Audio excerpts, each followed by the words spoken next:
देखिए, आजकल एआई की बातें हर जगह हो रही हैं। ऐसा लगता है जैसे कोई जादू हो। पर आज हम इस जादू को थोड़ा साइड में रखकर बिल्कुल सिंपल भाषा में समझेंगे कि एक कंप्यूटर आखिर सीखता कैसे है, बिना किसी कोडिंग या हेवी मैथ्स के। मेरा वादा है, इस एक्सप्लेनर के बाद आपका एआई को देखने का नजरिया बिल्कुल बदल जाएगा। चलिए शुरू करते हैं। तो सबसे बड़ा सवाल ये है कि जब हम कहते हैं कि एक मशीन ने कुछ सीख लिया है, तो असल में पर्दे के पीछे चल क्या रहा है। हम इंसानों का तो क्लियर है ना। जैसे एक छोटा बच्चा गलती से गर्म बर्तन छू लेता है, तो उस एक झटके में ही वो सीख जाता है कि भाई इसे दोबारा हाथ नहीं लगाना। लेकिन एक बेजान मशीन जो सिर्फ धातु और सिलिकॉन से बनी है, उसके लिए सीखने का क्या मतलब है? यही आज का सबसे बड़ा रहस्य है। इसे समझने के लिए ना पहले ये देखना होगा कि पुराने और नए तरीके में क्या फर्क है। पहले क्या होता था, प्रोग्रामर्स हर एक चीज के लिए बिल्कुल फिक्स रूल्स लिखते थे। जैसे अगर ईमेल में लॉटरी लिखा है तो उसे उठाकर स्पैम में डाल दो। अब ये तरीका कैलकुलेटर के लिए तो मस्त था, पर चेहरों को पहचानने या हमारी भाषा समझने जैसी कॉम्प्लेक्स चीजों में ये बिल्कुल फेल हो गया। क्यों? क्योंकि दुनिया में इतने एक्सेप्शंस हैं कि हर चीज का रूल तो नहीं लिखा जा सकता ना। और यही एंट्री होती है मशीन लर्निंग की, यानी नए तरीके की। इसमें हम मशीन को रूल्स नहीं बताते, बल्कि उसे हजारों एग्जाम्पल्स दे देते हैं और मशीन अपने रूल्स खुद ढूंढ लेती है। ओके, तो चलिए इसकी थोड़ी और गहराई में चलते हैं। एक कोर लर्निंग लूप होता है जो हर मॉडर्न एआई की धड़कन है। ये देखने में बहुत ही सिंपल लगता है। सिर्फ 4 स्टेप्स हैं।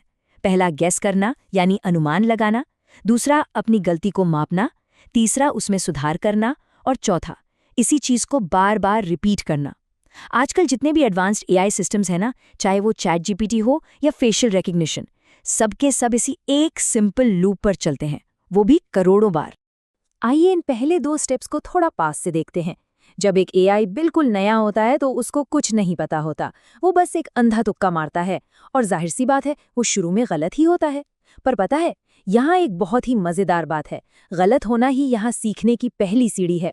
सिस्टम क्या करता है, अपने उस तुक्के को सही जवाब से कंपेयर करता है और ये देखता है कि वो कितना गलत था। इस गलती को नापने के इस मैथमेटिकल तरीके को हम लॉस कहते हैं। और एआई का बस एक ही मकसद होता है, किसी भी तरह इस लॉस को घटाकर 0 तक ले आना। अब आती है तीसरे स्टेप की बारी, यानी सुधार करना, जिसे टेक्निकल भाषा में ग्रेडियंट डिसेंट कहते हैं। पर आप इस मुश्किल नाम पर मत जाइए। इसे ऐसे इमेजिन कीजिए जैसे एक हाइकर है जिसकी आंखों पर पट्टी बंधी है और उसे एक पहाड़ी से होते हुए सबसे नीचे की घाटी तक पहुंचना है, जहां गलती सबसे कम हो। वो क्या करेगा? वो अपने पैरों से ढलान को फील करेगा और जिस तरफ ढलान नीचे जा रही होगी, बस उधर एक छोटा सा कदम बढ़ा देगा। एआई बिल्कुल यही करता है। वो अपनी गलतियों को कम करने के लिए एक मैथमेटिकल ढलान को फील करता है और बिल्कुल छोटे छोटे कदम उठाता है, मानो अंधेरे में रास्ता ढूंढ रहा हो। अब इसमें जो सबसे दिलचस्प बात है ना, वो ये है कि इस पूरी प्रोसेस के दौरान एआई के अंदर आखिर बदल क्या रहा है। तो इसका जवाब है पैरामीटर्स। ये पैरामीटर्स असल में करोड़ों छोटे छोटे नंबर्स होते हैं। आप इनको एक बहुत बड़े म्यूजिक मिक्सिंग बोर्ड पर लगे हुए लाखों छोटे छोटे बटन्स या नॉब्स की तरह समझ सकते हैं। शुरू में ये सारे नॉब्स अजीब से सेट होते हैं, जिससे सिर्फ बेकार सा शोर सुनाई देता है। पर जैसे जैसे लर्निंग लूप घूमता है, गलतियों को कम करने के लिए इन नॉब्स को थोड़ा थोड़ा एडजस्ट किया जाता है, तब तक जब तक वो शोर एक बेहतरीन संगीत में न बदल जाए। चलिए इसको एक मजेदार एग्जाम्पल से समझते हैं। मान लीजिए हम एआई को एक बिल्ली की फोटो पहचानना सिखा रहे हैं। शुरू में जब उसके सारे नॉब्स रैंडम सेट है, तो हो सकता है एआई एक बिल्ली की फोटो देखे और पूरे कॉन्फिडेंस के साथ बोले, ये तो एक फायर हाइड्रेंट है ना, बिल्कुल मजाकिया गलती। लेकिन एआई सिस्टम इस भयंकर गलती को मेजर करता है और ऑटोमेटिक तरीके से अपने उन लाखों नॉब्स को थोड़ा सा एडजस्ट कर लेता है। और ये प्रोसेस कुत्तों, गाड़ियों और पेड़ों की लाखों फोटोज के साथ बार बार होती रहती है। आखिर में बिना किसी इंसान के बनाए रूल्स के एआई सिर्फ पैटर्न समझकर बिल्ली को बिल्कुल एक्यूरेटली पहचानना सीख जाता है। और ये बात बहुत ही शानदार तरीके से दिखाती है कि एआई का पैमाना कितना विशाल हो चुका है। 1980 के आसपास जो शुरुआती न्यूरल नेटवर्क्स थे ना, उनमें सिर्फ कुछ हजार पैरामीटर्स हुआ करते थे। पर आज GPT-4 जैसे मॉडर्न मॉडल्स में एक अनुमान के मुताबिक 1 ट्रिलियन यानी 1 लाख करोड़ से भी ज्यादा पैरामीटर्स हैं। बस 1 मिनट के लिए सोचिए इस बारे में। और ये मत भूलिए कि इन अरबों खरबों नॉब्स में से हर एक को उसी सेम कोर लर्निंग लूप के जरिए एडजस्ट किया गया है। ये स्केल सच में दिमाग हिला देने वाला है। लेकिन इस इतने विशाल लूप को चलाने के लिए किसी ना किसी फ्यूल यानी ईंधन की तो जरूरत पड़ेगी ना, और वो फ्यूल है डेटा। इसीलिए आजकल हर बड़ी टेक कंपनी डेटा जमा करने के पीछे पागल है। ये डेटा बेसिकली 3 तरह का होता है। पहला, लेबल डेटा, जैसे एक फोटो जिस पर साफ लिखा हो कि ये बिल्ली है। दूसरा, अनलेबल डेटा, जहां एआई खुद रॉ इन्फॉर्मेशन में से पैटर्न्स ढूंढता है। और तीसरा होता है इंटरैक्शन डेटा, जहां मशीन अपने ही डिसीजंस के रिजल्ट से सीखती है, ठीक वैसे ही जैसे सही करने पर इनाम और गलत करने पर सजा मिलती है। पर इस डेटा के साथ ना एक मैथमेटिकल सच्चाई भी जुड़ी है, जिसे हम कहते हैं गार्बेज इन गार्बेज आउट। देखिए, एआई का जो लर्निंग लूप है वो मैथ के हिसाब से बिल्कुल परफेक्ट होता है। वो बस वही चीज़ पूरी ईमानदारी से अपने अंदर सोख लेता है जो उसको डेटा में मिलती है। तो अगर ट्रेनिंग वाले डेटा में हम इंसानों का कोई बायस, कोई गलत जानकारी या कोई कमी छिपी हुई है, तो एआई ठीक वही चीज़ सीख जाएगा। ये कोई बग या खराबी नहीं है, ये एआई के काम करने का एक मैथमेटिकल फीचर है। इस पूरी डिजिटल प्रोसेस को हम अपनी फिजिकल दुनिया से रिलेट कर सकते हैं। जैसे एक तीरंदाज को देख लीजिए, वो तीर चलाता है, गलती देखता है और अपना स्टांस ठीक कर लेता है।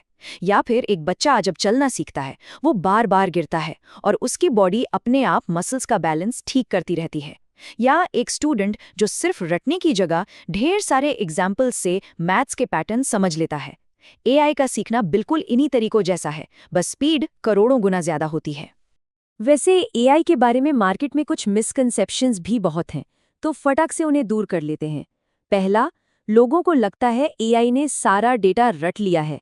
बिल्कुल नहीं, वो सिर्फ जनरल पैटर्न्स पकड़ता है। दूसरा, लोगों को लगता है एआई को सब समझ आता है। असल में उसके पास कोई एक्चुअल कॉम्प्रिहेंशन या समझ नहीं होती, वो सिर्फ मैथ्स का एक मॉडल है। और तीसरा मिथ कि जब हम चैट कर रहे होते हैं तो एआई रियल टाइम में सीख रहा होता है। ऐसा भी नहीं है।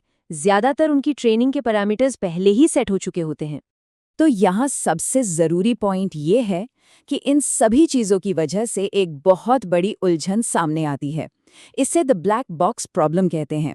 होता क्या है, हमें ये तो पता है कि हमने एआई को क्या इन दिया और उसने क्या आउट निकाला, पर अंदर बैठे उन अरबों पैरामीटर्स ने आपस में मिलकर आखिर वही स्पेसिफिक फैसला क्यों लिया, ये बात पूरी तरह से एक रहस्य बन जाती है।